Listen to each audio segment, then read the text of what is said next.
Welcome back to G Talk, where the G stands for God. This is Minister Coates, and we have a special guest here with us today. We have Miss Crystalline May. We just want to thank you for joining us today. We're excited to hear about your journey as an educator, a minister, and a musician.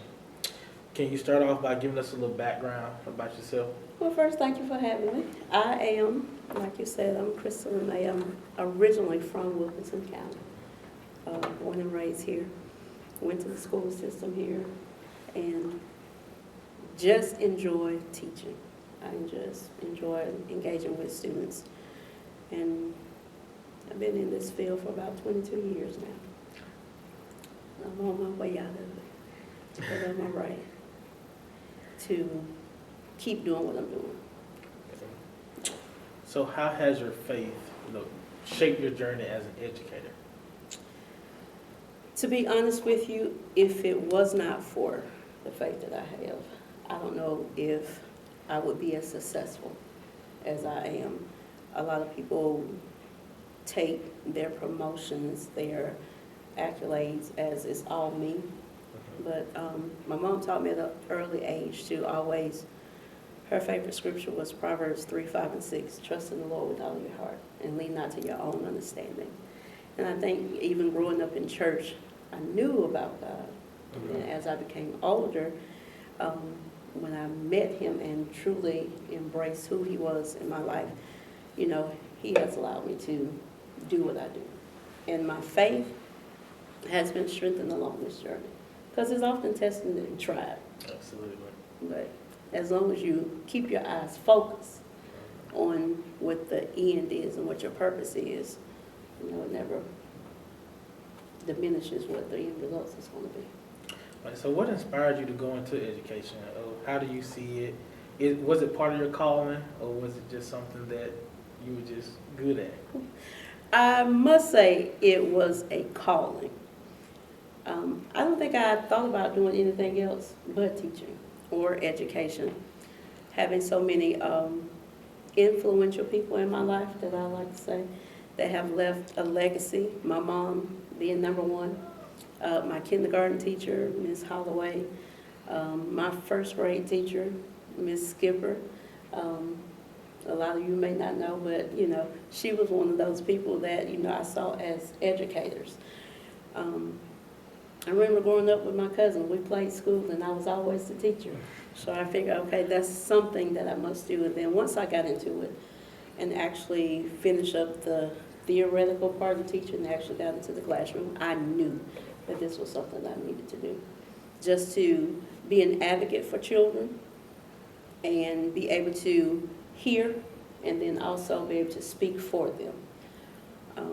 Has it been a journey? Yes, it has. Have I grown along the way? Of course. I always like to say when I first started out, I started out as a teacher. Now I'm an educator. So just shifting the trajectory a little bit, you're a musician, and I've always known you as a drummer. Mm-hmm. You come fellowship at my church, you used to play the drums, but now I see you're a keyboardist, you're a pianist. So can you tell us about how you got into music, and how music has impacted your life? I don't think I had a choice when it came to getting into music. Again, you're going to hear me mention my mom a lot because she is the one who I was able to see. I think she was the best keyboard and piano player I know. And although I took music, she instilled in that she tried to get us into the arts, whether it was piano lessons, ballet.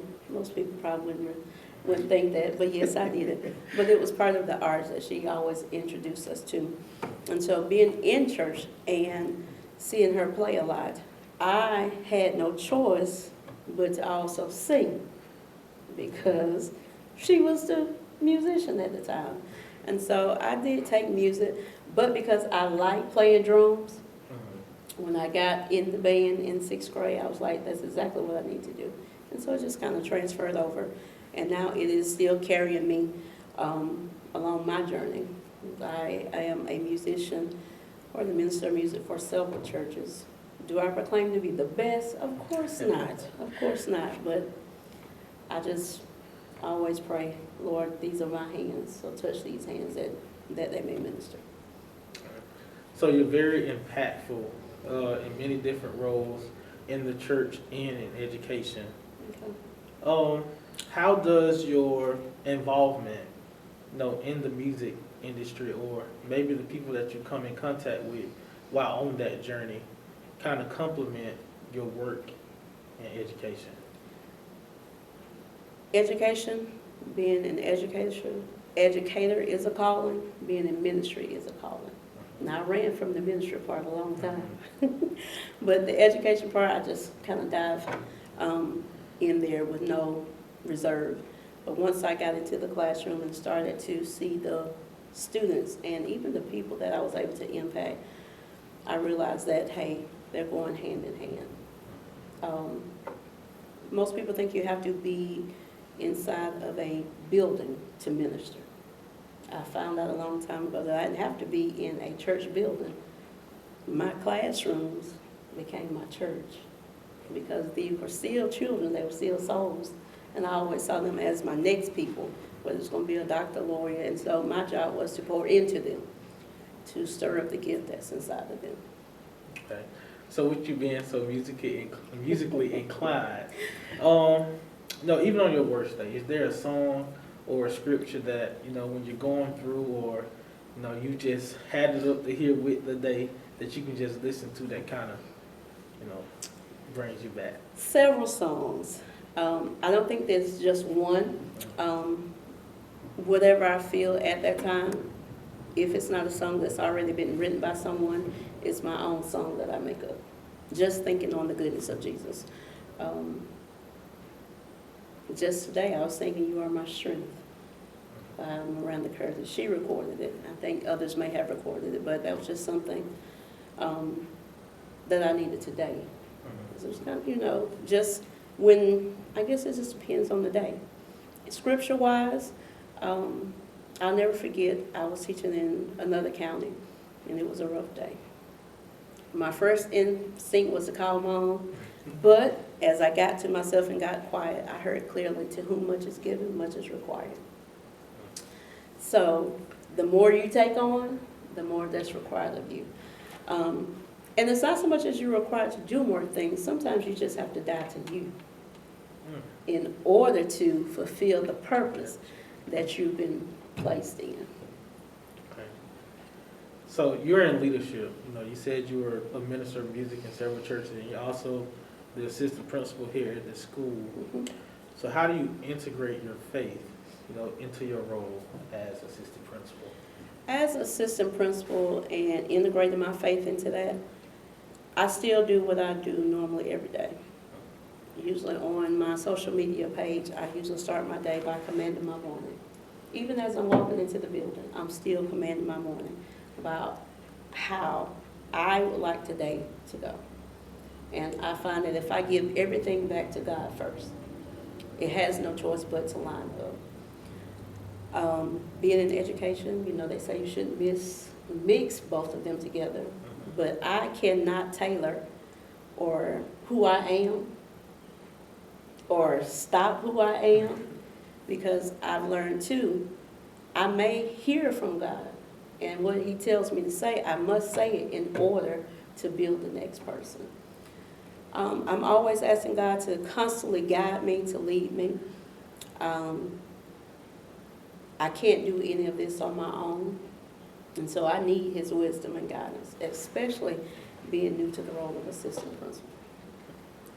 And that brings me to my next question, because education can be challenging. Mm-hmm. So how do you rely on God's wisdom to make those difficult decisions? I really want to sleep at night. I want to sleep at night. But any passionate person who is passionate about what they do, you're going to have times where your mind is constantly thinking about how you can make it better. And so my prayer is, even at night, Lord, I want to sleep and have sweet, peaceful rest, but even while I'm sleeping, speak to me on the next move. Guide me on the next move. I wholeheartedly believe that if it doesn't feel right in my spirit, it's not a good move. If I'm at peace about it, more than likely it's a good moment. And then there'll be confirmation. Many people, whether they know it or not, they give me small nuggets of confirmation. But I always said when I came into this position, I want to bring about change and pull out the good. Sometimes people forget that even in positions, you have so much in you, and then when the heat gets turned up, and you've heard me say this before, all the good stuff has settled to the bottom. And so sometimes it gets hot. It gets trying. You feel the fire, you feel the darks, but it's only to bring the good stuff back to the top. And therefore you can have something that's sustainable. Absolutely. The Bible tells us to train a child in the way he should go. Mm-hmm. So how can we apply this verse, not only to our kids, but to the teachers that, impact our kids on a day-to-day basis?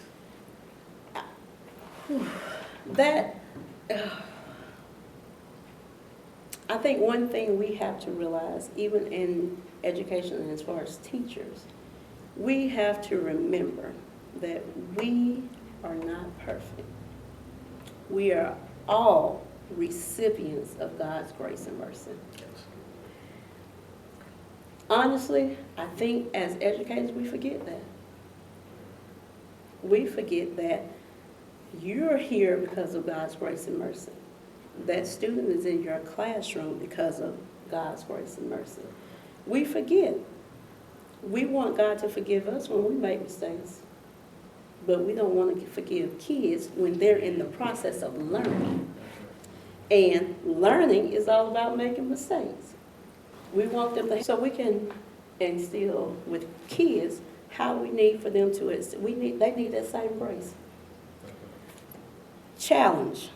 You look at that word challenge, you take out a couple of letters, it also forms change. As educators, we are to challenge so that we can change. Sometimes we forget that when we challenge, that change is not going to take place right away. It's a working process. And so when I think about faith and think about God and how we can minister as educators, we have to show grace. We have to show empathy. We have to show forgiveness. Okay. So can you share a time where your faith helped you overcome? It could be either personal or professional. So I have not shared this testimony a lot. June 19, 2017, I lived in Macon. And it was a Monday morning after Father's Day, and my house was broken into. And during that process and at the time, I was shot at by a 16-year-old and an uncle that came to rob the house. Was that devastating? Of course. I've never experienced anything like that in my life. However, the night before, I was sitting there on the sofa. I heard God say, and I wrote it down, that people are going to come back and look for you in the place where they thought they buried you. But they're going to find out that you're not there. I did not know that within the next 6 hours that I was going to have to experience what he had given me, because someone came to try to bury me. But I'm not there. I'm still here. And so if it had not been for my faith in God to really pull me through going through trauma, PTSD, triggers, even if I'm not careful, because the enemy comes to steal, kill, and destroy. Sometimes the enemy brings back memories of things that we've gone through that try to destroy our peace. But because I know who God is and I know that I have a relationship with him and who he is in my life, I'm able to reground myself in him. No weapons formed against me shall prosper. Now, he didn't say they weren't going to be formed, because he also goes on down in the verse, he said, I am the creator of the blacksmith. And so when we think about blacksmith or iron, we think, of the weapon. However, although I'm the creator, it's still not going to damage you. And so with my faith being as it is, it took a long time to get over that. It took a long time for me to trust. It took a long time for me to not live in fear. Did I live in fear? And I want people to realize that I don't care how saved you are. When you experience things, because we want to preach, oh, we're saved, we shouldn't do. There are going to be some times, because if you pinch yourself right now, you're going to feel it. If you touch the top of your head, there's no crime there. So that means that this flesh is going to feel things. We just have to know how to take what we're feeling and put it in the hands of God. And so with that being said, my faith really helped me to overcome that situation. Most people don't even know that, and I really don't share it, but I want them to know, although you see this part of me, I want you to know that I had to go through some crushing in order to produce the oil that I do produce.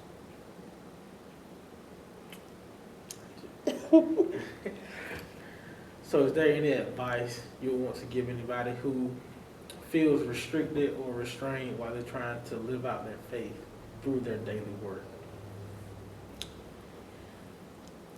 The advice that I would give is to just be authentically you. Yeah, I'm fearfully and wonderfully made. Just be who you are. Everything else will come into play. I wouldn't try to sugarcoat who you are, because really what's in you is always going to come out of you. So just be who you are, you know. If God be for you, golly, I feel something real good right there. If God be for you, tell me who or what can stand against you. That can be anybody. If I'm on my job, but God is for me, who or what can stand against me? If I'm outside of these walls and someone comes up to, if God be for me, then who can come up against me? The word I always say is nay in all these things, because I'm more than a conqueror. I might just leave it alone, Coach. You just gave me a word there. Okay. And that's why I love what I do. I never try to do what I do for the approval or for show. I just like to be authentically me. If he gives it to me, I try my best to say it and encourage someone else. And before we wrap up, this is the time, if there are any remarks, any closing words that you want to give to people before we end. I would just like to encourage you. We talked about today being a musician and being a minister of music. I've never professed to be the best in anything that I've done. But I will say that when you have a sound, when you have oil on your life, it may not be for everyone. You may not reach everybody. But your sound is designated for a select people. So just continue to be authentically you. Do the will of God. And watch him take you to the next level. They say favor is not fair, but it's definitely right. Well, we'd like to thank you for, just taking your time out and speaking with us today. We appreciate your time, and we just appreciate the insight. We appreciate the testimony. Absolutely. And we just, we're praying for you. We love you, and we just thank you for all that you do. Absolutely. Thank you so much for having me. Like she said, if God be for you, who or what can stand against you? Thank you for watching G Talk. This is Minister Coates, and we'll see you Sunday, 7 p.m.